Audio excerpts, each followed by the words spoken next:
Olá, paz do Senhor, sejam bem-vindos ao canal Recalculando a Rota. Eu sou seu irmão em Cristo, Davi Nascimento, e estamos iniciando mais um trimestre, o primeiro trimestre do ano de 2022. A nossa lição desse trimestre fala sobre o livro de Ezequiel, um profeta que traz uma mensagem de juízo, arrependimento, restauração da nação de Israel e a manifestação da glória de Deus através da nação de Israel. E a nossa lição de hoje, nós vamos estudar sobre o chamado do profeta Ezequiel. É um livro que às vezes as pessoas têm dificuldade de ler, um livro que contém muitas palavras repetidas e se torna um tanto cansativo a leitura desse livro, mas é um livro de extrema importância, assim como todos os livros dos profetas bíblicos. E nessa primeira lição, nós vamos nos ater ao texto bíblico, aos pontos mais importantes da história que está relacionado ao chamado do profeta Ezequiel. Se você ainda não é inscrito, se inscreva, junte-se a nós. E todas as semanas nós estamos aqui meditando na palavra do Senhor, trazendo colaborações para você que é docente, para você que é aluno da Escola Bíblica Dominical, para que de alguma forma você possa ser enriquecido através do ensino da palavra de Deus. O nosso textuário está no capítulo 2, o versículo 1, o primeiro versículo, que diz assim: Ele me disse, filho do homem, fique em pé, pois eu vou falar com você. Ou algumas versões dizem, pois eu falarei contigo. A verdade aplicada diz que ainda hoje Deus tem chamado e capacitado pessoas para que proclamem a sua palavra com ousadia, fidelidade e amor. Eu acho interessante porque apesar da mensagem ser direcionada à nação de Israel, essa mensagem aqui foi direcionada primeiramente aos judeus que estavam no exílio babilônico. Apesar de fazer muito sentido para aquele pessoal ali que estavam sofrendo as consequências do juízo de Deus, o profeta Ezequiel ele vai para a Babilônia cativo, junto com o primeiro grupo que é levado cativo, depois do primeiro cerco babilônico. E existem 3 grupos que são levados em tempos distintos. E o profeta Ezequiel ele é levado ainda antes do templo ser destruído totalmente, que é destruído posteriormente em um segundo momento, e ele está alertando a esse povo que voltasse para Deus, porque o juízo de Deus era iminente. Então, esse homem que é usado por Deus, que Deus o capacita, o chama e fala, olha, levante-se, pois eu vou falar com você. E nós vamos aprofundar um pouco no que Deus fala diretamente a ele, qual é o seu chamado. A verdade aplicada nos diz, o intuito dessa lição é nos mostrar que Deus ainda levanta, capacita pessoas para falar a sua mensagem, para anunciar os seus propósitos, para anunciar o seu juízo, para anunciar o plano dele de restaurar o ser humano, restaurar a humanidade. Os nossos objetivos são mostrar o contexto histórico do chamado de Ezequiel, ressaltar a incumbência do profeta Ezequiel, expor a vocação visionária do profeta Ezequiel. São esses 3 objetivos. Nós vamos ler o texto de referência e a partir da leitura nós vamos trabalhando aqui pontos extremamente importantes para conhecer a história do profeta Ezequiel, para conhecer o agir de Deus através da vida desse homem. O texto de referência está no capítulo 2 do livro do profeta, que começa dizendo, ele me disse, filho do homem, fique em pé, pois eu vou falar com você. Porque ele começa dizendo assim, ele me disse, filho do homem, fique de pé. Se a gente ler o capítulo 1, o profeta Ezequiel diz que no ano 30º ou no ano 30, e aí não dá uma margem, porque quase sempre que a gente lê algo sobre tempo, que um escritor do Antigo Testamento diz no ano tal, ele diz no ano tal do reino do rei tal, do rei fulano, do rei E ele vai citar nomes de reis para dar uma referência em qual tempo está acontecendo o episódio. Mas ele só fala no ano 30º ou no ano 30.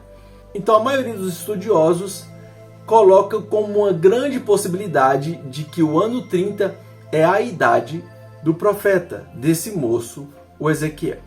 O Ezequiel que era filho de sacerdote. E ele diz que está no cativeiro, ele está indo para o cativeiro. Ele está vivenciando o cativeiro da primeira leva que vai até a Babilônia. Por que o 30º ano? Vindo de alguém que é filho de sacerdote. Seria o ano que ele estaria iniciando o seu ministério sacerdotal. Que ele estaria atuando no templo. O templo que era o lugar onde a glória de Deus se manifestava, onde a Arca da Aliança estava, e ali se manifestava a presença de Deus, no Santo dos Santos, onde estava a Arca da Aliança. Então esse jovem que era para estar iniciando a sua vida no ministério sacerdotal, ele filho de sacerdote, está no exílio. E ele não enfatiza de forma tão nítida isso, mas um judeu entende perfeitamente qual era a importância de servir no templo para um sacerdote. E esse moço está distante da sua terra, distante do local onde Deus escolheu habitar, por causa do erro da sua geração, por causa do erro do seu povo, dos reis da sua terra, dos seus antepassados que persistiram apesar do profeta Isaías, de tantos outros profetas anunciarem que Deus traria juízo para aquela nação. O seu povo não arrependeu. E aquele moço que passou boa parte da sua vida vendo seu pai ir até o templo, servir como sacerdote, vendo seus parentes servir no santuário, no seu ofício de sacerdote, esse moço está distante da sua terra, distante do templo do Senhor. E nesse local, ele tem uma visão. Ele tem uma visão que envolve seres celestiais e no ver a glória de Deus se manifestar, no final do capítulo 1, ele diz que cai em terra, ele se prostra, porque ele imaginava que talvez não teria a chance de ver a glória de Deus por estar longe de Jerusalém. Mas Deus mostra que a glória dele não se prende a lugares, e naquele local Deus levanta Ezequiel. Ele diz: filho do homem, levanta-te, pois eu vou falar com você.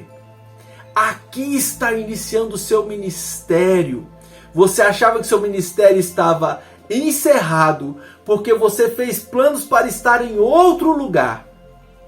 Mas eu estou te levantando aqui, porque é aqui que eu vou te usar. Meu irmão, quantas vezes nós fazemos planos, imaginamos estar em alguns lugares, ministerialmente, profissionalmente, e às vezes a gente olha, parece estar tão distante. A palavra de Deus para você é: levanta, porque é aqui que eu vou te usar.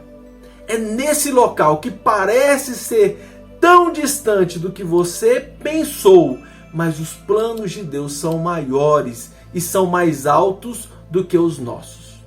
Então o profeta ouve essa voz: levanta-te, filho do homem, ou seja, levanta, ser humano, ou humano, alguém que é descendente de humano, e eu vou falar com você. Enquanto ele falava, o Espírito entrou em mim e me pôs em pé. O Espírito entrou porque ele perdeu as forças e prostrou-se. Ele encontrou vigor, ânimo e pôs-se em pé. Continuando, e ouvi aquele que me falava. Ele disse: filho do homem, vou enviá-lo aos israelitas, nação rebelde que se revoltou contra mim. Até hoje eles e os seus antepassados têm se revoltado contra mim. Aqui nós já percebemos que há uma consequência, porque esse povo está rebelde. Eles, os israelitas e os seus antepassados, continuam persistindo Eles e os seus antepassados se revoltaram contra Deus e continuam insistindo em se manter rebeldes em oposição à vontade e os mandamentos de Deus. Verso 4. O povo a quem eu vou enviá-los é obstinado e rebelde. Diga-lhes, assim diz o Senhor. Você vai dizer para eles isso. Quem está dizendo é o Senhor. Nós precisamos ter isso muito bem claro quando nós vamos falar algo para alguém. Quando nós somos enviados a anunciar, nós precisamos saber de quem é a mensagem que nós vamos falar. Porque a partir de então a autoridade não vem de nós, a autoridade vem do Senhor. E precisamos ser responsáveis para dizer o que é a mensagem do Senhor. Porque tem muita gente dizendo mensagem de si mesmo e colocando como se fossem do Senhor. E outros omitindo a mensagem do Senhor. E nós precisamos ter a coragem de dizer, assim diz o Senhor. Verso 5. E quer aquela nação rebelde ouça, quer deixe de ouvir, saberá que um profeta esteve no meio dela. Isso é maravilhoso, irmãos. As pessoas não poderão ter desculpa de que não ouviu a palavra do Senhor. Verso 6. E você, filho do homem, não tenha medo dessa gente, nem das suas palavras. Não tenha medo, ainda que cerquem espinheiros e você viva entre escorpiões. Não tenha medo do que disserem, nem fique apavorados ao vê-los, embora sejam uma nação rebelde. Você lhes falará como minhas palavras, quer ouça, quer deixe de ouvir, pois são rebeldes. Mas você, filho do homem, ouça o que eu digo. Não seja rebelde como aquela nação. Abra sua boca, coma o que vou dar a você. Então olhei e vi a mão de alguém estendida para mim. Nela estava o rolo de um livro, que ele desenrolou diante de mim. Em ambos os lados do rolo estava escrito palavras de lamento, prantos e ais. O que eu acho muito interessante do movimento profético, de todos os escritos proféticos, e aqui Deus deixa claro para Ezequiel, fale, quer eles acreditem, quer não. Deus sempre levantou profetas. Deus sempre levantou profetas. Essas pessoas já estavam no exílio babilônico. O primeiro momento vai o rei, boa parte da família real, as pessoas que serviam na corte, os mais leais ao rei, e também os sacerdotes. São levados, os sacerdotes e suas famílias são levados para o cativeiro babilônico. E isso aqui é consequência de uma nação que virou as costas para Deus.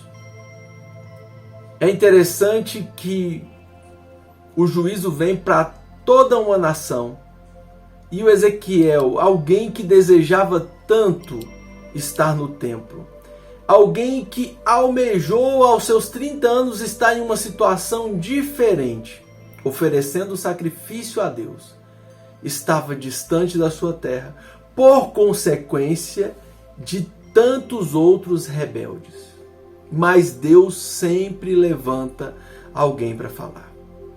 Eu me preocupo muito porque eu tenho percebido que no meio evangélico existem muitas pessoas que têm deixado de ouvir a voz de Deus, que têm deixado se levar por tantas propostas que parecem ser tão atraentes aos olhos, que parecem ser caminhos de vida, mas que têm levado muitas pessoas à morte, à comodidade, a deixar de depender de Deus, a virar as costas para o seu próximo, tem praticado iniquidade, mesmo dizendo que servem a Deus. Mas Deus tem levantado profetas, assim como Israel, poucos,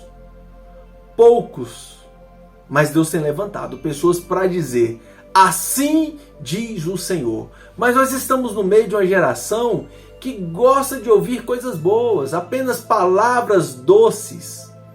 E aí o profeta está recebendo a mensagem, palavras de lamento, palavras de prantos e ais. Para essa geração que só queria ouvir palavras boas, só queria colher bons frutos. Sabe onde Israel começa a se corromper? Quando Israel começa a trilhar os caminhos dos caldeus, começa a oferecer cultos aos deuses estranhos. Os cultos aos deuses estranhos estavam relacionados a bons plantios. Baal, que era um deus ali da região, um falso deus da região, que quando o profeta Elias se levanta como profeta na nação de Israel, Baal havia adentrado nas terras de Israel, nas 10 tribos do norte, através de uma mulher chamada Jezabel, que convenceu o seu marido a levantar altares, a trazer profetas de Baal para corromper o povo. E Baal era um deus de fertilidade. Normalmente, os deuses desse período, em um período onde as pessoas viviam da agricultura, as pessoas acreditavam que ao oferecer sacrifícios a esses deuses, eles teriam boas colheitas. E quando a gente vê no livro dos reis o profeta Elias dizer que não haveria chuva, Deus estava dizendo: olha, vocês podem ir atrás de Baal, vai atrás de Baal e vocês vão ver que não haverá chuva. Baal não é capaz de prover o sustento, uma boa colheita e fartura para vocês. Mas o povo continua insistindo em prestar culto a outros deuses, em virar as costas para o Deus que os colocou naquela terra, na terra que manava leite e mel, que Deus havia prometido a Abraão. E essas pessoas, mesmo Deus levantando profetas, a nação não se volta para Deus. E o exílio é a consequência dessa atitude desse povo rebelde, desse povo que os seus antepassados tinham sido rebeldes. E Deus está dizendo: você vai falar. Você que já está aqui distante da sua terra, você que está distante dos seus familiares, dos seus amigos, você que perdeu a sua esposa por causa da rebeldia desse povo. Esse jovem aqui havia perdido a sua esposa nesse primeiro cerco. Ele vai levado cativo sem poder desfrutar da sua companhia, da sua esposa. Os seus sonhos e os seus projetos haviam sido enterrados, mas Deus está levantando esse jovem para um propósito maior. Independente do lugar onde ele estava, independente da condição em que ele se encontrava, com a alma entristecida por estar distante da sua terra, por ter perdido a sua esposa no primeiro cerco de Jerusalém. Mas Deus diz a esse homem: levanta-te, eu tenho uma missão para você. Eu tenho uma mensagem para você anunciar para esse povo, que eu estou trazendo juízo, mas que eu vou restaurar essa nação. E eu vou encher esse povo da minha glória e vou ser glorificado através dessa nação. Deus está te chamando nesse momento, meu irmão. Levanta-te. Levanta, pois eu tenho uma missão para você. Você irá anunciar a minha mensagem. Você vai dizer: assim diz o Senhor, porque eu tenho juízo para trazer, mas eu tenho restauração também para trazer posteriormente. Deus trata do seu povo. Deus usa de juízo para que as coisas possam ser restauradas, reestabelecidas. Então a palavra de Deus para você, nesse momento, é: tudo que eu falar para você dizer, você vai falar. Mesmo que eles não acreditem, mas eles não poderão dizer que não foram avisados, que não houve profeta que os alertasse. E tenha convicção, meu irmão, Deus está trabalhando. Mesmo quando nós achamos que tudo parece estar indo por água abaixo, Deus está trabalhando, Deus está agindo. Quando nós achamos que está um caos, Deus continua agindo. A ação de Deus é constante e Deus está levantando você. Deus está levantando você em uma geração de pessoas desobedientes, em pessoas que querem ouvir apenas coisas agradáveis. Tem muita gente vindo atrás de Deus achando que Deus é um ídolo do qual eu negocio com ele e ele faz o que eu desejo, ele faz as coisas que eu estou procurando e aí depois eu posso viver a minha vida de qualquer jeito. Mas Deus exige do seu povo separação. Deus exige do seu povo fidelidade à missão. A missão que ele nos deu de sermos imitadores do seu Filho, de sermos parecidos com ele, o nosso Pai Celestial. Diante da situação, do momento em que vivemos, Deus está te levantando. E eu espero que você não seja negligente, que nós não sejamos negligentes com essa missão, com esse chamado de Deus, um chamado para a restauração da humanidade, para essa reconciliação do ser humano com o seu Filho Jesus, para essa missão de levar as boas novas e de fazer com que nós e os nossos contemporâneos busquem a santidade, busquem ser parecidos com o Filho amado de Deus. Meu irmão, eu espero que de alguma forma Deus tenha falado ao seu coração. Que Deus te dê uma excelente semana e fique na paz.